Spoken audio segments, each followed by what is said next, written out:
안녕하십니까. 암호화폐 정보를 전달해드리는 닥터 비트맨입니다. 평일의 시작 월요일도 슬슬 마무리되고 있습니다. 오늘은 8월의 시작을 알리는 월요일이었는데요. 어떻게 오늘 하루 잘 보내셨나요? 시간이 참 빠른 것 같다라는 생각이 드는 것 같습니다. 지난 7월은 암호화폐 시장이 다시금 반등을 하며 상승장으로서의 분위기를 다지는 시장이었죠. 주말까지 계속해서 상승을 하다가 오늘은 소폭 조정을 하는 장이었습니다. 하지만 말 그대로 건강한 조정일 뿐 지금의 상승세를 꺾을 수는 없는 것 같은데요. 새롭게 맞이하는 8월도 다시금 상승의 분위기를 이어갈 수 있는 날이 되길 진심으로 바라면서 월요일의 시작은 과연 어떠한 소식들이 반겨주게 될지 한번 보도록 하겠습니다.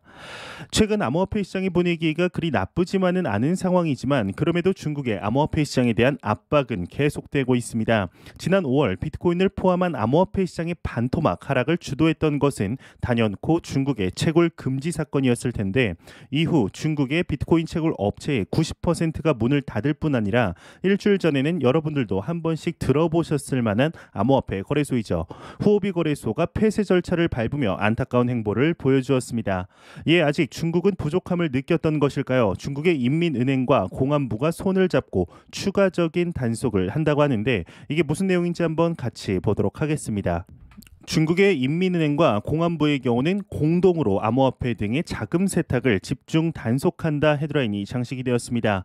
중국의 체인뉴스에 따르면 중국 인민은행은 이제 공안부와 함께 특별 작전을 수행하여 역외 기업과 지하 경제를 이용한 불법 자금 세탁과 암호화폐 등을 통한 자금 세탁 등을 집중 단속할 것이라 밝혔다고 합니다. 올해 상반기에 회수된 세탁 자금은 전년 동기 대비 크게 증가하여 하나 무려 2조 7천억 원에 도달한다 이렇게 이야기를 하고 있습니다. 현재 이 시장에 대하여 마치 뿌리까지 뽑아버리겠다는 의지를 엿볼 수가 있습니다. 하지만 참 의문이죠. 현재 지속적으로 이루어지고 있는 미국과 중국의 경제 전쟁 속에서 왜 이리 중국이 이 시장을 없애려고 하는 것인지 아무리 생각해도 이 시장을 받아들이는 게 중국 측 입장에서 100번 나은 일인데 말이죠. 하지만 이러한 중국의 모습은 이 시장에 대하여 여태까지 비트코인의 큰 문제점 중 하나로 꼽혔던 중국의 채굴 독점이 분산화됨으로써 더욱 긍정적인 작용을 하는 것이 사실입니다.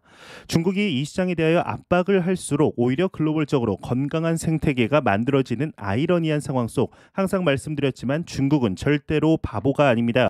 이를 절대로 모를 리가 없겠죠. 과연 우리가 알 수 없는 어떠한 큰 그림을 위해 이러는 것일지 그게 아니라면 본인들의 체제 유지를 위하여 계속해서 압박이 이어질 것인지 한번 지켜보도록 하겠습니다. 개인적으로는 이러한 기조가 오래가지는 못할 것 같다라는 생각이 드네요. 현재 중국의 압박이 지속이 되는 상황이지만 오히려 암호화폐 시장은 최근 활기를 북돋고 있는 것이 사실입니다. 오늘은 소폭의 조정이 있었지만 이러한 조정은 자산 시장에서는 너무나 흔하고 당연한 것이겠죠. 이러한 상황과 더불어서 긍정적인 소식들이 압도적으로 많이 나오고 있습니다. 현재 비트코인의 하락에도 이에 상관하지 않고 비트코인을 매집하고 있다는 내용은 지난 6월과 7월 계속해서 나오던 소식이었는데 이에 추가적인 소식이 나왔습니다. 이러한 하락에도 움직이지 않는 비트코인의 개수가 공개가 되었는데 비트코인의 총 발행량이 2,100만 개인 것은 이제 여러분들도 잘 아시리라 생각이 듭니다. 이를 생각했을 때 엄청난 양인 것 같은데 이제 내용 한번 보도록 하겠습니다. 한 데이터가 나왔습니다. 비유동 비트코인이 1,440만 개를 기록하며 역대 최고 수준을 기록했다고 합니다. 암호화폐 전문 미디어 유투데이에 따르면 암호화폐 자산 운용사인 모스코프스키 캐피탈의 CIO 렉스 모스코프스키의 경우는 글래스노드의 데이터를 인용하면서 현재 비유동 비트코인이 1,440만 개를 기록하며 역대 최고 수준을 다시 경신하고 있다. 이것은 시장의 강세를 나타낸다 진단을 했다고 합니다. 현재 기사 내용에는 14,400개라고 적혀 있는데 밑에 그래프를 보았을 때 1,440만 개인 것으로 확인이 됩니다. 이와 관련해 미디어의 경우는 비트코인의 홀더들이 108일 동안 지속된 하락 추세에 매도했던 비트코인을 회수 그리고 장기 보유를 위해서 콜드 월렛으로 전송하고 있다 이렇게 분석을 했다고 합니다. 현재 비트코인의 미래 가치를 보면 이제 장기적인 시각으로 투자하는 투자자들이 생각보다 많다는 것을 확인할 수가 있는 것이죠. 이와 더불어서 최근 이러한 이야기도 많이 나왔었습니다. 비트코인의 가격이 이제 바닥을 찍었다라는 쪽과 아니다 본격적으로 하락장이 올 것이다라는 양립된 의견 심심치 않게 들어보셨을 텐데 지난 7월의 시작과 더불어 하락장에 대한 이야기보다는 이제 바닥을 찍고 상승할 것이라는 이야기들이 많았던 것이 사실이었습니다. 실제로 이러한 이야기에 부응하듯이 비트코인을 포함한 암호화폐 시장이 연일 상승세를 보여주며 장중 42,000달러까지 찍는 모습을 보여주었었는데, 이에 한 유명 트레이더가 추가적인 언급을 했다고 합니다. 과연 어떠한 이야기를 했을지 한번 같이 보도록 하겠습니다. 한 유명 트레이더가 이야기를 했습니다. 비트코인 바닥 찍었다, 현물 매집 타이밍이다 언급을 했다고 하는데요. 암호화폐 전문 미디어 데일리 호들에 따르면 암호화폐 전문 트레이더 겸 애널리스트인 켄터린 클라크의 경우는 최근 자신의 트위터를 통해 비트코인의 가격이 42,000달러 저항선을 상향 돌파함에 따라 단기 강세가 전망된다. 지금은 비트코인의 현물을 매집하기 좋은 시기라 이야기를 하면서 더 이상 나쁜 소식들 퍼드는 가격에 큰 영향을 미치기 어려울 것으로 보인다라는 분석을 했다고 합니다. 현재 비트코인을 포함 암호화폐 시장의 가격이 지난 5월과는 다른 움직임을 보이며 긍정적인 이야기들이 많이 나오고 있습니다. 이 상승이 전고점까지 끌어올릴 수 있는 시작점이 되었으면 좋겠지만 그와 반대로 내일 당장 추가적인 하락이 이어질 수도 있는 것이 사실이죠. 그렇게 된다면 지금 조금씩 회복하며 정말 전고점을 돌파할 수도 있지 않을까 하는 투자자들의 투자 심리가 언제 그랬냐는 듯이 거짓말처럼 나빠질 수도 있습니다. 이러한 가격의 단기적인 상승과 하락은 그 누구도 맞출 수 없기 때문이죠. 하지만 우리는 절대로 이러한 단기적인 가격의 변동성에 크게 흔들릴 필요가 없습니다. 항상 장기적인 관점으로 투자하시고 이러한 상황일수록 더욱 펀더멘탈을 굳건히 하며 내가 이 시장에 투자를 왜 했는지 다시 한번 확인해보는 시간이 되는 것도 좋지 않을까 하는 생각이 드네요. 이러한 소식과 더불어서 사실상 이 기업의 CEO가 사토시 나카모토가 아닌가 싶을 정도로 비트코인에 열렬한 지지와 응원을 하는 기업이 있습니다. 바로 나스닥 상장사 최초로 비트코인에 투자를 하며 기업들을 위한 컨퍼런스까지 개최했던 마이크로 스트래티지입니다. 이 기업의 경우는 가격에 상관없이 비트코인을 계속해서 매집하며 2주 전 구글 그리고 애플과 같은 카테고리 킬러가 비트코인이라는 이야기를 한 적이 있습니다. 이 카테고리 킬러라는 이야기에 대해서는 마이크로 스트래티지의 CEO죠. 이제 마이클 세일러의 경우는 주식 중에 애플, 구글, 페이스북 같은 카테고리 리더를 보유하는 게 합리적이다. 암호화 자산 중에는 비트코인은 카테고리 킬러이다 이야기를 하며 장기 보유해야 할 것을 강조했었는데 실제로 이 주식들을 매입해 10년 이상 보유했었다고 합니다. 이와 더불어서 오늘은 추가적인 내용이 나왔는데 이제 장기 보유에 멈추지 않고 영원히 보유하길 희망한다 이야기를 하고 있습니다. 이게 무슨 내용인지 한번 같이 보도록 하겠습니다. 마이크로 스트래티지의 CEO가 이야기를 했습니다. 비트코인 영원히 보유하길 희망한다 이야기를 했다고 하는데 암호화폐 전문 미디어 유투데이에 따르면 마이크로 스트래티지의 CEO 마이클 세일러의 경우는 블룸버그 TV와의 인터뷰를 통해 비트코인은 디지털 자산으로서 향후 모든 정부, 은행, 기관, 개인 투자자들은 비트코인을 보유하게 될 자산의 미래라 이야기를 하며 비트코인의 공급이 제한되어 있기 때문에 매집을 통해 최대한 많은 비트코인을 보유하려 한다 언급을 했다고 합니다. 이에 진행자의 경우는 10년의 보유 기간을 고수할지 아니면 비트코인을 통해 충분한 수익을 보았을 경우 조기 매각할지에 대한 사회자의 질문에 대해서 비트코인을 영원히 홀드하길 바란다 이야기를 했다고 하는데 이에 비트코인을 싫어하는 대표 인물이죠. 피터 시프의 경우는 마이클 세일러는 완전히 미쳤다 언급을 했다고 하네요. 일부 사람들이 보면은 비트코인을 영원히 보유했으면 좋겠다라는 마이크로 스트래티지의 CEO 마이클 세일러의 이러한 발언이 이해가 가지 않을 수 있습니다. 추가적으로 오마의 현인인 워렌 버핏의 명언이죠. 많은 투자자분들이 한 번쯤 들어보셨을 10년을 바라볼 것이 아니라면 10분도 투자하지 마라 라는 이야기들을 보았을 때 흔히 들을 수 있는 이야기가 있습니다. 그러면 죽을 때까지 투자한다는 거냐, 평생 쓰지도 않고 계속 투자만 한다는 거냐 라는 이야기들을 들을 수가 있습니다. 물론 저 또한 주변의 지인들과 술자리에서 웬만하면 투자에 관련된 이야기를 하지 않으려 하지만 만약에 하게 된다면 이러한 이야기들이 나올 때가 있습니다. 저도 몇 번 들었던 이야기이죠.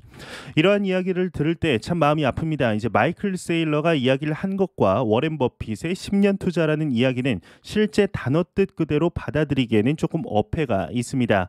영원히라는 것과 10년이라는 단어가 생김새는 달라도 말하고자 하는 본질은 똑같은 것이죠. 투자는 단기적인 가격의 변동성을 맞추는 것이 아니며 내가 투자하는 자산, 주식으로 따지면 이제 회사겠죠. 이 회사가 잠재적인 내재 가치가 충분하다면 지금으로부터 10년 뒤라는 시간이 흘렀을 때라도 투자할 가치가 남아있다면 팔 이유가 없다라는 것을 말하고 싶은 걸 겁니다. 하지만 이 말을 반대로 말하면 최초 투자했을 때 내재 가치가 있어 투자를 하였지만 그게 없어졌다면 팔아라 라는 이야기를 이렇게 빗대어 표현한 것이라 생각을 하고 있는데요. 추가적으로 앞서 돈을 쓰지도 않고 계속 가지고 있을 것이냐라는 이야기에 이제 제가 답을 하자면 돈이 필요하다면 써야 될 일이 있다면 현금이 없다면 당연히 자산을 팔아서 현금화해서 사용해야죠. 우리가 적금을 들 때 통장에 100만 원 생긴다고 바로 쓰고 500만 원, 1000만 원 생기면 바로 쓰고 하지 않죠. 큰 돈을 쓸 일이 없다면 웬만하면 새로운 현금 흐름으로 처리를 하고 일정 부분 계속해서 모아두다가 그게 안 될 때 아니면 큰 돈을 써야 할 때 이제 적금을 깨서 사용을 하게 되어 있습니다. 돈이 필요할 때는 팔아서 써야 하는 게 당연히 맞는 말이죠. 항상 투자를 할 때는 기본이 중요하다고 생각합니다. 제가 여태까지 투자를 하며 공부를 하며 배운 바로는 장기 투자를 기본 베이스로 깔며 절대로 대출 받지 말고 여유 자금으로 투자를 하며 리스크 분산을 위해 분산 투자를 하면서 내가 투자한 시장의 펀더멘탈을 계속해서 확인하는 것이라고 생각을 합니다. 물론 이제 제가 정답이라고 생각하지는 않기에 끊임없이 배우고 공부하는 중인데 저는 제가 현재 진행하고 있는 투자 방법이 지금의 제 자산이 100배가 되었을 때도 유지할 수 있는가 곰곰이 생각을 해보았습니다. 물론 이제 100배가 된다면 포트폴리오의 변화는 당연히 있겠지만 지금의 이 틀에서 크게 변하지는 않을 것이라 생각합니다. 여러분들도 여러분들의 자산이 현재 100배가 되었을 때 지금의 투자 방법을 유지할 수 있는지 한번 생각해 보셨으면 좋겠습니다. 가능하다 판단이 된다면 지금의 방법이 이제 정답은 아니더라도 오답은 아니지 않을까 생각이 드는데 이번 시간에 본인의 투자 방법에 대해서도 다시금 생각할 수 있는 시간이 되었으면 좋겠습니다. 이러한 소식과 더불어서 최근 글로벌적으로 이 시장에 대한 관심도가 높아지며 제도권 안으로 들이려는 모습들을 볼 수가 있습니다. 이에 얼마 전 이러한 소식이 나왔는데 4천억 달러의 자산을 운용하는 독일의 데카뱅크가 비트코인에 투자를 하는 것을 검토하겠다라는 소식이 나와 화제가 되었습니다. 이제 4천억 달러면 지금 환율로 무려 한화 460조 원에 달하는 엄청난 금액인데요. 이 금액의 무려 이제 20%에 달하는 800억 달러까지 투자가 가능하다는 것이죠. 데카뱅크에서 이러한 검토가 이루어진 데에는 독일 정부에서 기관 펀드의 운용 금액 최대 20%를 암호화폐에 투자할 수 있도록 허용하는 스페셜 펀드가 이번 8월에 시행이 되기 때문인데 이는 독일에서 공식적으로 이 시장에 대하여 인정한다는 이제 증거이죠. 이 스페셜 펀드가 드디어 이제 시행이 되었다고 합니다. 이 소식이 오늘 나왔습니다. 내용 한번 같이 보도록 하겠습니다. 독일의 기관 펀드가 자산의 최대 20%까지 암호화폐에 투자할 수 있는 독일의 새로운 법률이 오늘 발효되었다고 합니다. 이에 대하여 대부분의 펀드는 처음에는 20% 선에 훨씬 못 미칠 것이다. 특히 보험사 등 기관 투자가는 투자 전략에 대한 규제 요건이 엄격하다. 다른 한편으로는 그들이 암호화폐에 투자를 하기를 원해야 할 것이다 라는 이야기가 나왔습니다. 현재 시행이 이제 되었지만 조금은 더 장기적인 시각으로 봐야 한다는 이야기죠. 그럼에도 비트코인을 포함한 암호화폐 시장 입장 긍정적인 소식이라는 것은 부정할 수가 없는 것 같습니다. 이러한 소식과 더불어서 현재 커뮤니티 내에 하나의 찌라시가 돌고 있다고 합니다. 바로 세계 최대 석유 회사인 사우디 아람코에서 비트코인을 채굴할 계획이라고 하는데 이게 무슨 내용인지 한번 같이 보도록 하겠습니다. 한 외신에서 소식이 나왔습니다. 세계 최대 석유 생산 회사인 사우디 아람코가 비트코인 채굴 계획이 있다 이렇게 나와 있는데 기사 제목에도 이제 친절하게 미확인이라고 써져 있네요. 이제 오피셜이 아니라는 이야기죠. 내용을 보자면 사우디아라비아의 국영 석유 기업인 사우디 아람코의 경우는 암호화폐 대열에 뛰어들 계획인 것으로 알려졌다고 합니다. 브라질의 비트코인 채굴자인 레이 나세르의 경우는 유튜브 채널과의 인터뷰를 통해 제공한 이제 정보를 인용해 중동 석유 대기업이 비트코인 채굴에 관심이 있다 이야기를 한 것인데 오늘날 비트코인의 네트워크의 절반을 이 회사로부터만 가동해도 충분하다 언급을 했다고 합니다. 현재 이 이야기에 대하여 얼마 전 아마존 때처럼 조금 더 공론화된다면 머지않은 시간 안에 아람코로부터 이제 공식적인 이야기가 나오게 되지 않을까 생각이 듭니다. 만약 이게 사실이라면 암호화폐 시장에 상당히 긍정적인 이야기죠. 현재 많은 기관 투자자들이 이 시장에 대하여 관심이 있고 투자가 이루어지고 있다는 이야기들이 쉴 새 없이 나오고 있습니다. 하지만 정확히 알아야 하는 것은 지금 나오는 기업들은 상당히 작은 부분에 속하며 이 작은 부분에 속한 기업들조차 테스트 테스트용으로 투자를 하는 기업들이 많다는 것이죠. 그럼에도 비트코인의 가격은 현재 4만 달러에 도달한 상황 속 비트코인 ETF를 시작으로 수많은 기관 투자자들의 투자 러쉬가 이어지며 개인 투자자들의 자금이 유입이 될 때 과연 1비트코인당 가치는 어느 정도에 도달을 하게 될지 기대가 되는 것 같습니다. 이러한 상황 속 우리나라 관련 소식이 빠지면 좀 섭하겠죠. 우리나라 4대 거래소 중 하나인 빗썸에서 관련된 소식이 나왔습니다. 지난 6월이죠. 이러한 소식이 나왔었는데 2018년 빗썸 인수와 공동 경영을 제안하면서 계약금 명목으로 약 1억 달러를 가로챈 혐의로 고소가 된 것입니다. 이 빗썸 토큰을 발행하면 인수 대금의 나머지를 주겠다 이야기가 진행이 되면서 화제가 되었었는데 이 빗썸 토큰의 피해자들이 생각보다 많았던 것 같습니다. 2차 고소가 이루어졌는데요. 과연 어떠한 내용인지 같이 보도록 하겠습니다. 빗썸 코인 투자자들 60억 피해 2차 고소 경찰 수사에 돌입했다 이렇게 헤드라인이 장식이 되었습니다. 연합뉴스에 따르면 서울경찰청 금융범죄 수사대의 경우는 지난달 중순 이제 원모 씨 등 투자자 14명이 BK그룹 회장 김병건과 이제 빗썸홀딩스, 빗썸코리아 실소유주 이정훈 전 의장 등을 사기 혐의로 고소한 사건을 넘겨받았다고 하는데요. 고소장을 보게 되면 김 회장이 2018년 10월 이제 빗썸을 인수했고 빗썸 코인이 발행되어 상장될 것이라 이야기를 하면서 김 회장 말에 당시 가치 69억 원에 달하는 비트코인과 이더리움을 모아줬다고 했지만 약속과 다르게 진행이 되면서 사건이 불거졌다고 합니다.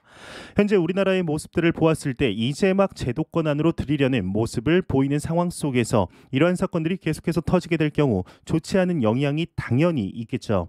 그동안 숨겨왔던 것들이 이번에 많이 터지는 것 같은데 이러한 것들을 철저하게 조사하여서 다시는 장난질을 할 수 없는 선례를 만들어야 하지 않을까 생각이 듭니다.